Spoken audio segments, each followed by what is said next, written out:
Sore ini nih saya ada di House of Sampurna lagi dan pengen ikutan tur tematiknya Kampung Londo temanya. Sebenarnya jadwal saya itu yang terdaftar itu adalah tanggal 17 Januari. Tapi hari ini tanggal 12 saya inisiatif sih, iseng saja pengen on the spot. Barangkali memang masih ada spot dan ternyata saya dapat satu spot. Ini nggak tahu sih, padahal menurut informasi di bagian reservasi itu sudah full hari ini, baik yang daftar maupun yang on the spot. Yang sebelum saya, yang waiting list itu sudah full, tapi ternyata sepertinya nggak banyak yang datang, sehingga saya dapat satu spot sore ini. Nanti kita juga bahas pemukimannya ada di mana, yang pasti ya, biar tahu semua di mana sih pemukimannya orang Belanda itu yang akan kita bahas. Dan nanti kita jalan kakinya itu dari Jalan Raja Wali sampai ke Polrestabes Surabaya. Ya, yang pertama nih Mas ya. Nah, nanti kita naik bis lagi sampai ke Hotel Majapahit. Di Hotel Majapahit jalan lagi sampai Gerahadi. Nah, Oke. ada habis itu balik ke Sampurnya juga jalan. Siap. Kunjungi, karena ini sekalian ya istilahnya jamnya mumpung juga nggak terlalu mendung, jadi biasanya kehujanan, tapi ini insya Allah enggak. Nanti kita JJS jalan-jalan sore, jalan-jalan santuy gitu kan, yang akan kita lakukan sepanjang perjalanan nanti kurang lebih 1 hingga 1,5 jam, tergantung traffic. Kalau lancar kemungkinan di sini ada yang keturunan orang Londo, ada nggak? Itu sebenarnya sekitaran Surabaya Tengah.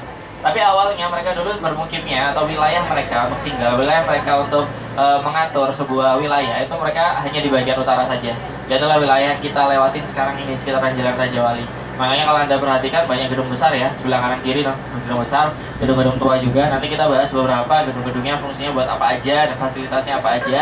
Jadi kita akan bahas tentang sebuah pemukiman lah, bisa dibilang, atau kampungnya orang Londo itu tadi. Lagi kita turun, siapkan kakinya. Kita mulai berjalan kaki. Di kota Surabaya memindahkan ke Wali Kota Mustaja tahun 1926 dulu dari tadi. Nah, dari kawannya di Kata Merah ini adalah dengan tujuan menyambungkan atau menghubungkan wilayah perdagangannya orang Eropa di sebelah timur Barat Sungai dengan wilayah perdagangan orang Asia yang berada di Barat Sungai. Itulah tujuan dibangunnya Jembatan Merah yang Anda lihat pada tahun 2018. Nah, itu Jembatan Merah.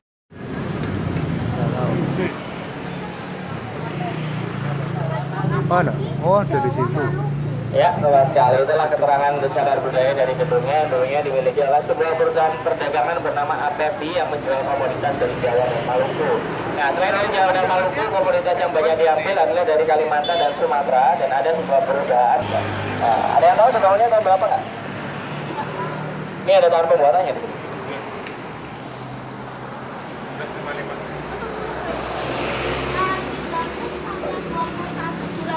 Tahun 1901 saat kelahiran Soekarno. Ya.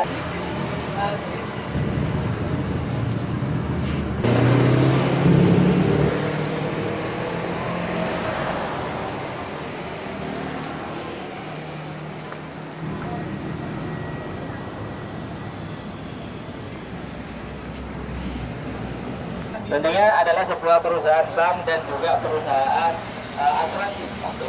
Nah, ayo kita geser lagi sebelah ini.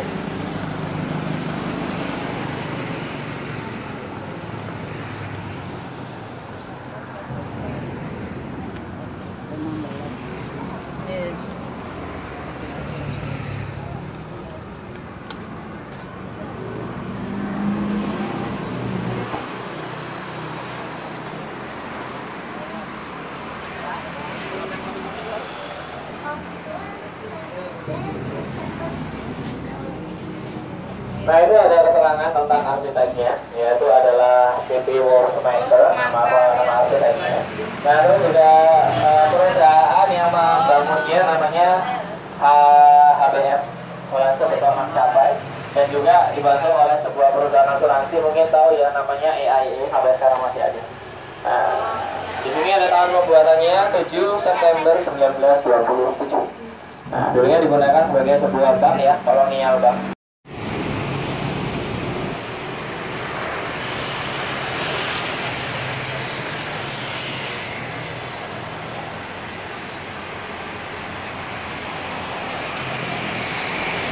Ini sebuah perusahaan perdagangan tadi yang menjual komoditi dari Borneo atau Kalimantan dan Sumatera. Yang perusahaannya di sini, Anda bisa perhatikan tidak ada pintu besar karena dulu perusahaan itu menghadap ke sungai. Karena transportasinya lewat sungai. Dan dulu gudang dari BSHM itu berada di sekitaran Jalan Kalimas. Atapnya ada 4 huruf BSHM yang menunjukkan itu milik dari perusahaannya itu tadi. Perusahaan yang harusnya sekarang jadi Bank Mandiri. Kalau dulu namanya BSHM. Nah, banyak sekali fasilitas-fasilitas yang dibangun ya ketika orang Belanda menguasai bagian utara kota Surabaya. Selain ada kantor polisi untuk mengamankan, perusahaan dagang ya. Jadi di sebelah utara tadi kok banyak bangunan besarnya karena memang jadi perusahaan dagang. Nah, kalau Anda lihat beberapa gedung kebanyakan dibangun 1900 ke atas. Nah, ini salah satunya yang menghadap ke sungai juga sebenarnya. Nah, ini dulu adalah sebuah tempat dugem. Tahu dugem ya? Dudogemeter. Nah, kita ini naik terus tempat 3 dibangunnya namanya Societe Concordia. Nah, kenapa kok dulu transportasi lewat sungai? Karena belum ada jalan darat yang sebaik sekarang. Dan ini salah satunya tempat perbaikan kapal atau perahu. Namanya Linda Stockfish, sekarang jadi Bank Mandiri. Kalau Surabaya Country ini dulu bioskop. Nah, ya, jadi ada banyak tempat-tempat tua. Kalau zaman Jepang ini, kalau zaman Belanda ini dulu adalah Surabaya Handelsblad sebelah kiri yang sekarang bernama P2T. Namun dulu namanya adalah Surabaya Handelsblad. Artinya adalah Handels itu dagang, blad itu koran. Jadi koran perdagangan Surabaya. Surabaya Handelsblad. Kalau Pelni yang lama itu dulu Dome, ketika zaman Jepang. Ya, itu semacam kayak Antara tapi miliknya Jepang. Jadi kantor berita lah, lebih seperti itu. Ini ada gubernur, kantor gubernur juga gedung tua, salah satu gedung pemerintah juga yang memang sudah ada di sini tahun 1840-an. Nah, tuh udah 150 tahun lebih. Inilah kantor gubernur Jawa Timur. Nah, biasanya kalau bangunan Belanda namanya susah, kantor gubernurnya cukup gampang. Nama Belandanya maksudnya. Kalau tadi kan susah ya, kayak Hofbiro van Politie, Polrestabes tuh. Makanya orang manggilnya gedung Hofbiro. Sebenarnya kalau lidahnya orang Jawa tuh sedikit tidak familiar untuk mengucapkan itu. Ini cukup dibalik. Berbeda ya pelafalannya. Yang perlu dipahami dari bahasa Belanda, huruf G itu sangat spesial. Karena dibacanya bukan kaku G, tapi H. Makanya kalau Anda baca gubernur, ya bacanya gubernur. Kantornya harusnya hanya 2 kantor. Nah, karena roti. Ya, kebanyakan orang Jawa bilangnya spur kereta, padahal sebenarnya kalau spur itu adalah jalannya. Contohnya lagi sebuah kesalahan, karena lipstick itu artinya bibir saja, bukan lipstiknya, bukan lampu. Kalau nggak ada perusahaan ini Surabaya gelap. Ya, itu perusahaan listrik tuh sekali. Nah, perusahaannya ini gedungnya masih sama ya, dulu sampai sekarang. Kalau belum tahu dibangunnya 1909. Yang ada sebelah kiri kita. Sekarang namanya PLN Gemblongan atau PLN Area Surabaya Utara. Nah, area Surabaya Utaranya nggak usah disingkat, kalau disingkat jadinya nggak enak. Nah, iya kan?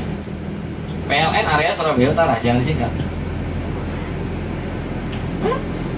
Area Surabaya, tepatnya kalau kartun dari Jepang kan ANIME, anime. Nah, ini kalau bacanya ANIEM, anim. ME-nya dibalik jadi EM. Kepanjangannya gampang. Kalau pengen tahu perusahaan sesuatu atau perusahaan atau sebuah badan di zaman Belanda dulu itu gampang dicari artinya loh ya. Contohnya kalau perusahaan dagang biasanya pakai HM. Nah, contohnya Sampurna itu dulu juga perusahaan dari zaman HM juga. NVHM Maskapai, NVHM Sampurna. Nah, artinya nama Luzer Vennootschap Handel Maskapai Sampurna. NVHM itu pasti Nederland Indice, sama kayak bank tadi level itu tadi kan, susah kan? Nah, itu adalah depannya ada tulisannya udah Nederland 1800-an kurang lebih. Itu berdirinya Siola. Jadi sudah sangat tua, 200 tahunan usianya kalau kita ngomong Siola. Dan kalau TEC ini dulu toko 6 namanya. Setelah Merdeka. Kalau setelah Merdeka yang namanya Siola itu baru muncul. Karena dulu namanya bukan Siola. Kita nanti bahas lebih lanjut karena kita juga nyinggung mall kebetulan. Kantor atau tempat bekerjanya orang Belanda itu ada di sekitaran Herenstraat atau sekarang bernama Jalan Raja Wali. Herenstraat itu artinya jalannya para bos. Nah, karena rumahnya jauh di bagian tengah ya, maka perjalanan dari utara ke selatan itu dikasih fasilitas-fasilitas yang dibangun itu tadi. Terutama di Jalan Tunjungan yang dulunya terkenal sebagai shopping district atau tempat belanjanya. Makanya kalau Anda lihat kanan kiri toko tua semua. Tahun berapa dibangunnya? Nggak tahu. Sejak 1910. Itu loh. Itu kan sejak kan berdirinya. apa namanya? Tahun 1910 dibangunnya. Itu namanya Oranje, dan walaupun kita dijajah Belanda, pemiliknya dulu bukan orang Belanda, pemiliknya orang Iran. Dia berasal dari Iran, pemilik dari hotel ini tadi. Dan dia memang punya franchise hotel di Singapura pun dia punya salah satunya yang namanya Hotel Oranje. Ya mungkin nanti masih ingat tahun 1945 ya ada peristiwa ketika hotelnya sudah diganti nama dari Oranje menjadi Yamato. Tahun 45 setelah proklamasi ini ada peristiwa perobekan bendera. Merupakan bendera Belanda yang berada di atasnya hotel Yamato waktu itu ya. Kalau itu waktu itu namanya dikenal nama hotel Yamato. Masih ingat nggak sih perobekannya itu terjadi tanggal berapa? Yang bilang November silakan berdiri di tengah jalan perwira dari Belanda namanya Plumman. Plumman datang ke hotel ini pada tanggal 18 Septembernya malam hari dan dia mengibarkan bendera merah putih biru tanpa ketahuan area-area Surabaya karena dikibarkan malam. Artinya birunya nggak terlalu kelihatan karena penerangan waktu itu juga tidak sebaik sekarang. Nah, yang menyebabkan tidak ada yang tahu malam hari kalau ada bendera merah putih biru di atas hotel Yamato. Nah, dari situlah pagi harinya salah satu awak media dari kantor berita Antara mengetahui ada sebuah bendera merah putih biru dan langsung disebarkan beritanya. Area-area Surabaya langsung berkerumunan benderanya dan menyerah kepada pihak Indonesia. Nah, apa yang akan dilakukan? Plumman tidak membuka pintu, kita tidak bisa masuk.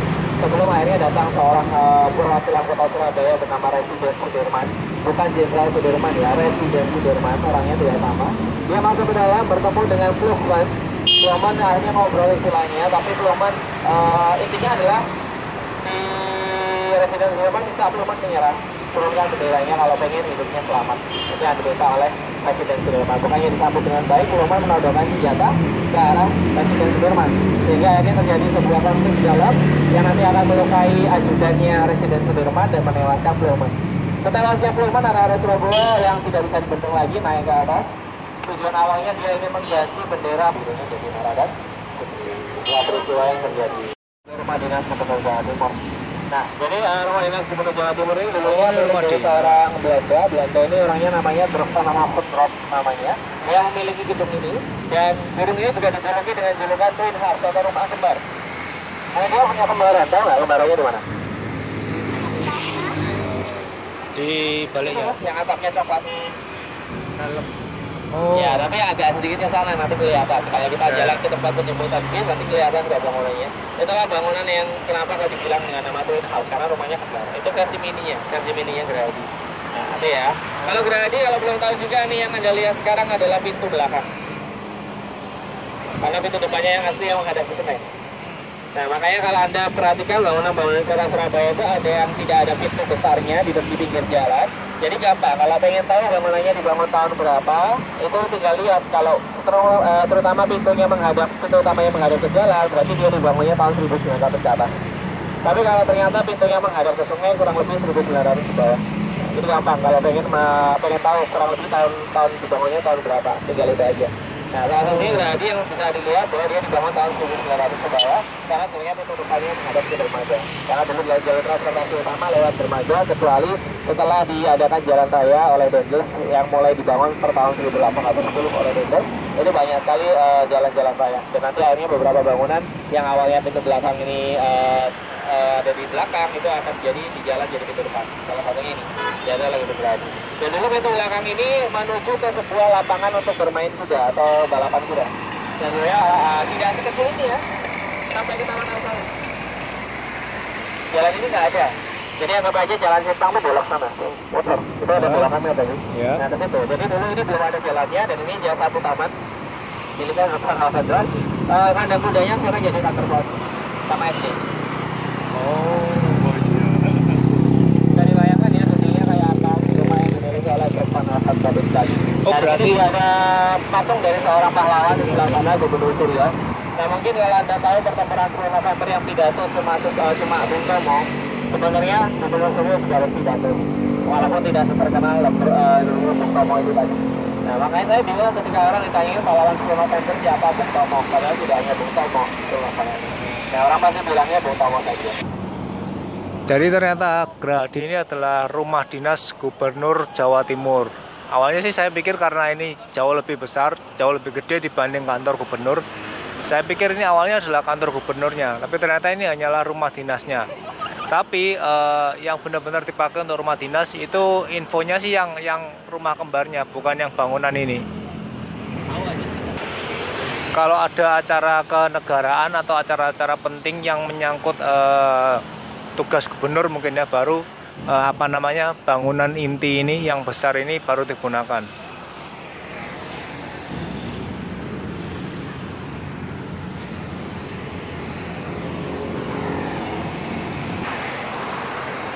Jalan raya ini dulunya adalah bagian dari rumah dinas Gubernur Jawa Timur milik orang Belanda, dan ini dulu digunakan sebagai lapangan untuk latihan kuda pacu, dan kandangnya ada di kantor pos ini. Yang sekarang jadi kantor pos ini dulu kandang kudanya. Kalau ada acara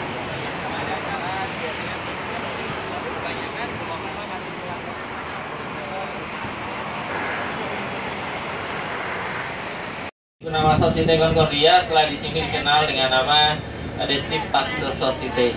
The Simpangse diambil dari sebuah nama jalan yang kita lewati sekarang yang dulunya dikenal dengan nama Jalan Simpang.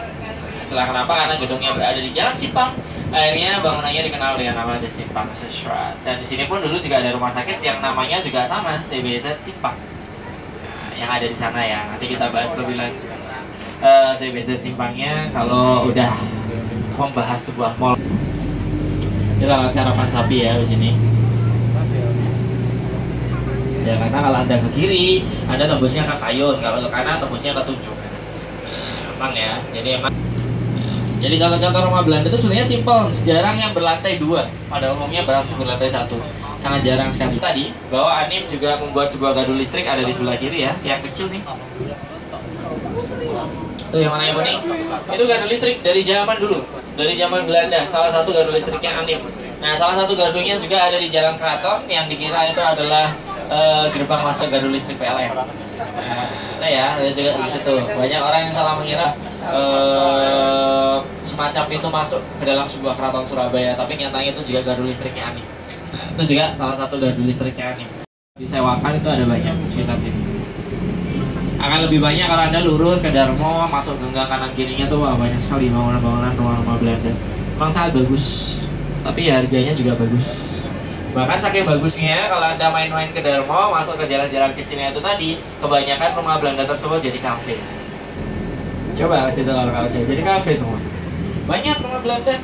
Tapi ya seperti yang saya bilang tadi, signature-nya mereka adalah cuma punya satu lantai biasanya. Jarang sekali kalau ada yang lebih dari satu lantai.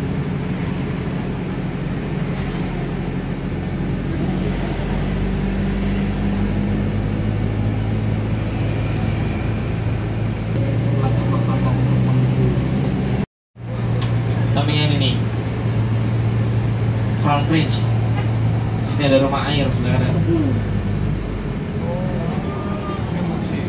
Itu BDM Surya Sembada adalah sebuah museum air atau rumah air, biasanya dikenal dengan nama tersebut. Kalau pengen tahu bahwa saluran air di kota Surabaya itu awalnya dulu dari gunung, dari Prigen itu dipasangin pipa sampai ke Surabaya. Bisa dibayangkan ya. Jadi sumber airnya kota Surabaya itu dari Prigen. Itu yang unik sebenarnya. Jadi juga karena dulu belum ada pompa, menggunakan gravitasi untuk mengalirkan air. Dia selalu menyesuaikan dengan ekonomi kita. Kalau Anda orang yang kayak sultan gitu, pasti belanjanya di sini. Gak ada yang jawab TP tak? Jawab TP tak? Duluan TP soalnya. Duluan TP. TP 1979 kurang lebih. Sementara Delta 1980-an baru dibangun. Nah, saya tahu karena kalau terutama Delta sih, karena bapak saya dulu juga pegawai yang babat alasnya Rumah Sakit Simpang sebelum jadi Delta. Tunjungan Plaza. Tunjungan Plaza ini kan 1979, Wijaya ini 1970-an awal. Jadi setelah nggak ada tram, dibangunlah Wijaya salah satunya. Bahkan tram baru tidak ada tram di kota Surabaya, tapi udah nggak ada lagi. Makanya kalau Anda coba jalan pelan-pelan di Jalan Pahlawan di depannya Bank Mandiri, coba lihat bawah, itu ada bekas rel di bawah aspal, karena aspalnya cuil, kelihatan relnya. Coba Anda pelan-pelan nanti kalau lewat situ lihat bawah. Tapi jangan lupa lihat depan, tiba-tiba nabrak mereka. Bahaya juga, jangan lihat bawah terus, bahwa dia dijual. Jadi yang pemiliknya itu siapa sih? Ini dijual loh, tak kira milik pemerintah. Ternyata bukan, dijual tanah kan berarti. Nah, dulunya rumah sakit, namanya Rumah Sakit Mardi Santoso. Dan sempat jadi panti asuhan khusus juga namanya Halo Surabaya. Yang berdiri tahun 2010 tapi dipindahkan tahun 2014. Saya kurang tahu alasan dipindahkannya kenapa. Dan Selasa sampai Minggu berarti ya 3 kali keberangkatan tiap harinya jam 10, jam 1, jam 3. Oke, selesai sudah jalan-jalan sore ini bersama Surabaya Heritage Track dengan temanya Kampung Londo. Dan dengan demikian maka videonya juga akan berakhir sampai di sini. Semoga konten video ini bisa bermanfaat bagi kita semua. Dan akhir kata jangan lupa untuk komen, like, share, dan subscribe. Sampai jumpa di video-video berikutnya.